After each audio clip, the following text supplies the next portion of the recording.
Assalamualaikum warahmatullahi wabarakatuh. Selamat datang di Rani Budianti YouTube channel. Kali ini kita akan membahas tryout SKB Gizi yang pernah diadakan oleh Ilmu Giziku, dan ini sudah memasuki part 6, nomor 51 sampai 60. Sebelumnya aku mau disclaimer dulu bahwa konten ini tidak mengandung FR 2021.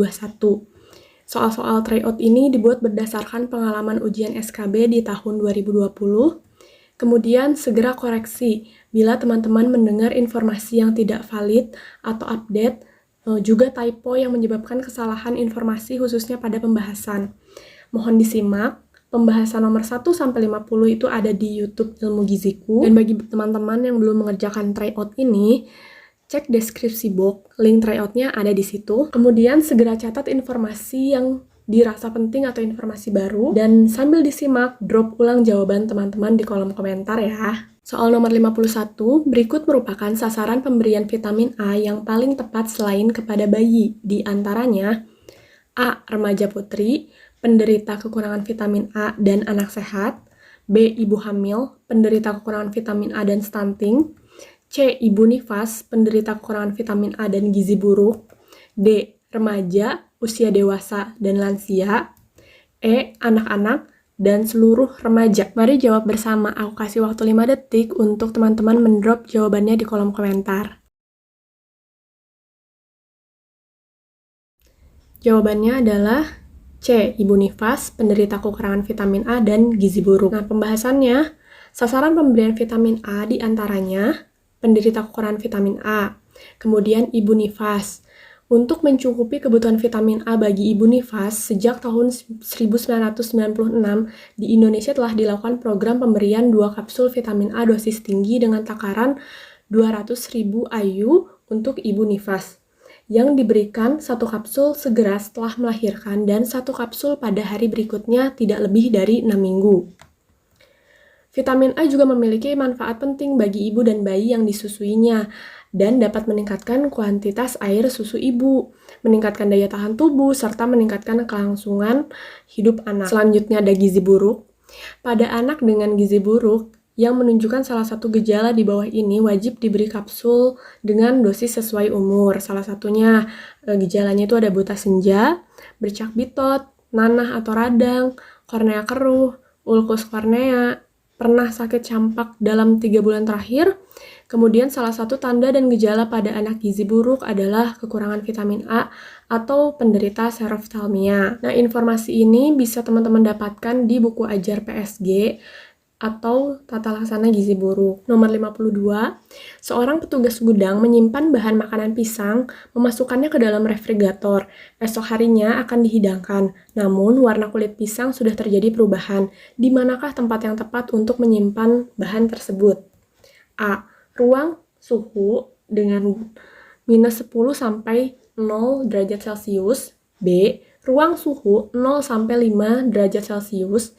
C. Ruang suhu 0 sampai 10 derajat Celcius. D. Ruang suhu 19 sampai 23 derajat Celcius. E. Ruang suhu 25 sampai 27 derajat Celcius. Silahkan teman-teman jawab di kolom komentar. Dan jawabannya adalah C.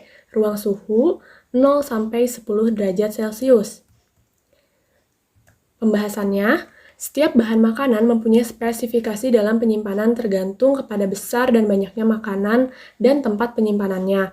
Sebagian besar dapat dikelompokkan menjadi makanan jenis sayuran dan minuman dengan waktu penyimpanan paling lama 1 minggu, yaitu 7 derajat Celcius sampai 10 derajat Celcius.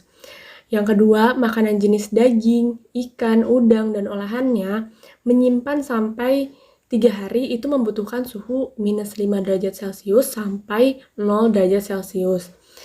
Penyimpanan untuk 1 minggu membutuhkan suhu minus 19 sampai minus 5 derajat Celcius.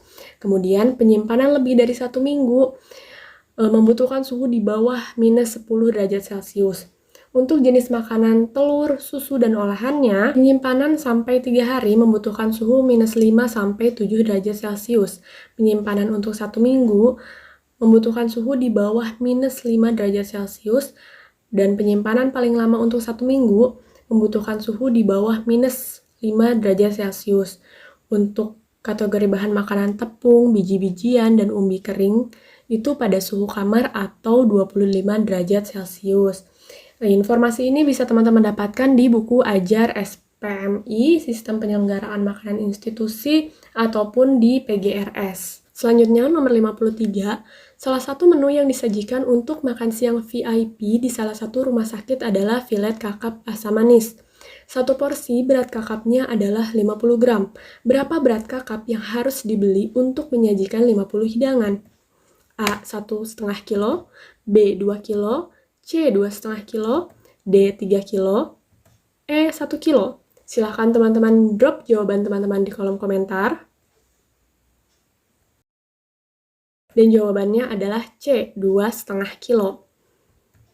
Nah, pembahasannya, tadi kan diketahui bahwa bahan makanan filet kakap asam manis ini porsinya 50 gram. Konsumennya 50 orang. Ditanyakannya berat kakap yang harus dibeli, berapa kilo.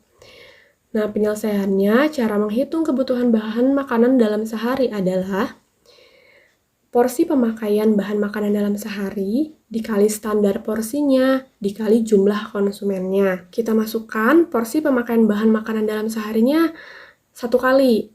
Kemudian standar porsi yang telah diketahui adalah 50 gram, kemudian jumlah konsumennya 50 orang. Maka hasilnya adalah 2.500 gram atau 2,5 kilo. Nah, rumus ini bisa teman-teman temui di buku Ajar SPMI atau PGRS. Selanjutnya nomor 54, defisiensi zat gizi apa yang dapat terjadi pada pasien akibat operasi yang dilakukan dan perlu dimonitoring?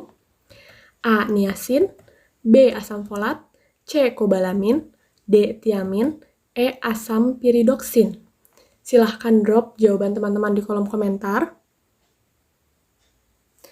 Dan jawabannya adalah D. Tiamin. Untuk pembahasannya, tiamin adalah vitamin yang larut dalam air yang berperan dalam beberapa proses biologis terutama dalam metabolisme glukosa.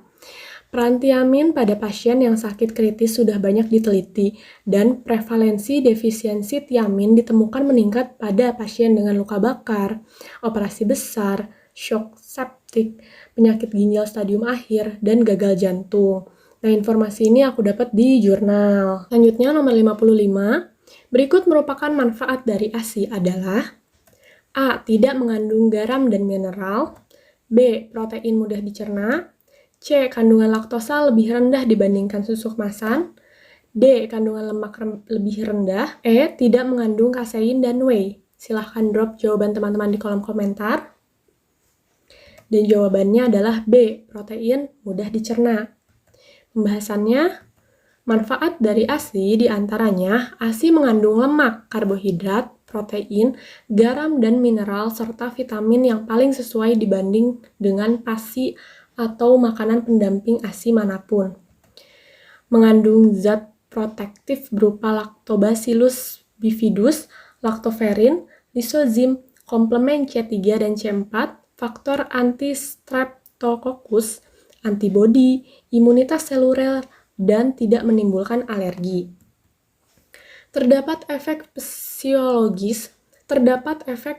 psikologis yang menguntungkan. Sewaktu menyusui, kulit bayi akan menempel pada kulit ibu sehingga akan memberikan manfaat untuk tumbuh kembang bayi kelak. Mengurangi insiden karies dentis, dan proteinnya mudah dicerna. Nomor 56, salah satu masalah yang paling umum yang mempengaruhi pola makan remaja adalah A. Menyukai konsumsi junk food sehingga mengalami kegemukan, B. Melupakan sarapan dan tidak fokus menerima pelajaran, C. Memperhatikan variasi makanan dan menjalankan diet, D. Sering jajan sembarangan sehingga asupan melebihi kebutuhan dan menjadi gemuk, E. Sering jajan bersama teman-temannya di luar rumah sehingga waktu makan tidak teratur dan mengganggu saluran cerna. Silahkan drop jawaban teman-teman di kolom komentar. Dan jawabannya adalah E. Sering jajan bersama teman-temannya di luar rumah sehingga waktu makan tidak teratur dan mengganggu saluran cerna. Pola makan merupakan perilaku paling penting yang dapat mempengaruhi keadaan gizi. Waktu makan tidak teratur merupakan perilaku yang mempengaruhi keadaan gizi. Selanjutnya, nomor 57. Hal-hal yang perlu diperhatikan untuk menjaga status gizi usia lansia tetap optimal di antaranya: A. Berikan makanan sesuai keinginan. B. Pilih tekstur dan cita rasa makanan atau minuman yang netral. C. Mengurangi serat. D. Memberikan dominan makanan berlemak dan manis serta tepung-tepungan. E. Menghilangkan aktivitas fisik. Silahkan drop jawaban teman-teman di kolom komentar. Dan jawabannya adalah B. Pilih tekstur dan cita rasa makanan atau minuman yang netral. Pembahasannya, hal-hal yang perlu diperhatikan untuk menjaga status gizi usia lansia tetap optimal di antaranya: batasi makanan berlemak dan manis serta tepung-tepungan. 2. Batasi makanan yang meningkatkan kadar asam urat. 3. Perbanyak makan buah dan sayuran segar. 4. Minum air putih yang cukup dan aman. 5. Batasi garam. 6. Pilih tekstur dan cita rasa makanan atau minuman yang netral. Kemudian nomor 58. Anjuran konsumsi lauk pauk sesuai dengan anjuran pada pesan gizi seimbang adalah: A. 1-1,5 porsi. B. 2-4 porsi. C. 3-4 porsi. D. 4-5 porsi. E. Sebanyak-banyaknya. Silahkan drop jawaban teman-teman di kolom komentar. Dan jawabannya adalah B. 2-4 porsi. Pembahasannya, anjuran konsumsi lauk pauk sesuai dengan anjuran pada pesan gizi seimbang adalah 2-4 porsi atau 70-140 gram atau sama dengan 2-4 potong daging sapi ukuran sedang.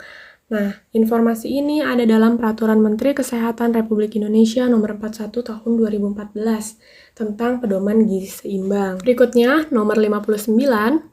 Pemeriksaan pada pasien gout arthritis yang sudah menerima intervensi adalah: A. Asam urat, hemoglobin, bilirubin. B. Asam urat, trigliserida, kolesterol total. C. Asam urat, bilirubin, trombosit. D. Asam urat, trigliserida, hemoglobin. E. Asam urat, kolesterol total, trombosit. Silahkan drop jawaban teman-teman di kolom komentar. Dan jawabannya adalah B. Asam urat, trigliserid, kolesterol total. Pembahasannya, pemeriksaan pada pasien gout arthritis yang sudah menerima intervensi adalah asam urat, trigliserida, kolesterol total. Penyakit hiperurisemia dapat dikelompokkan menjadi bentuk gout primer yang umumnya terjadi 90% kasus. Penyebabnya tidak diketahui dengan jelas, tapi diperkirakan akibat kelainan proses metabolisme dalam tubuh.